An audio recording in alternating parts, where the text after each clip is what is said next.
মার্কিন president Donald Trump অপরাধ, গৃহহীনতা ও অনথিভুক্ত অভিবাসীদের দমনে শিকাগোতে ন্যাশনাল গার্ড মোতায়েনের পরিকল্পনা করছেন বলে জানিয়েছে ওয়াশিংটন পোস্ট ও রয়টার্স।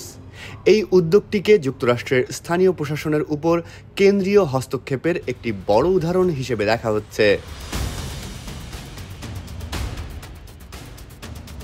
প্রতিবেদনে আরও বলা হয়, সেপ্টেম্বরের মধ্যেই শিকাগোতে কয়েক হাজার ন্যাশনাল গার্ড সদস্য মোতায়েন করা হতে পারে।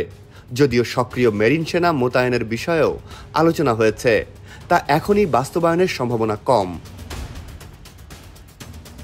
এর আগে গত জুনে ট্রাম্প প্রশাসন স্থানীয় প্রতিবাদ উপেক্ষা করে লস অ্যাঞ্জেলসে ৪,০০০ ন্যাশনাল গার্ড ও ৭০০ মেরিন সেনা পাঠায়। এবারও একই ধরনের পদক্ষেপ নিতে পারে হোয়াইট হাউস। ইলিনয়ের ডেমোক্র্যাট গভর্নর জেবি প্রিৎজকার এক বিবৃতিতে বলেন, আমাদের রাজ্যে এমন কোনো জরুরি অবস্থা নেই যাতে সেনা মোতায়েন প্রয়োজন। শিকাগোর মেয়র ব্র্যান্ডন জনসন বলেন, ন্যাশনাল গার্ড মোতায়েনের মতো যে কোনো ধরনের বেআইনি পদক্ষেপ নিয়ে গভীর উদ্বেগ রয়েছে। তবে প্রেসিডেন্ট ট্রাম্প বলেছেন, শিকাগোর অবস্থা জগাখিচুড়ি, আমরা এটাকে গুছিয়ে আনব।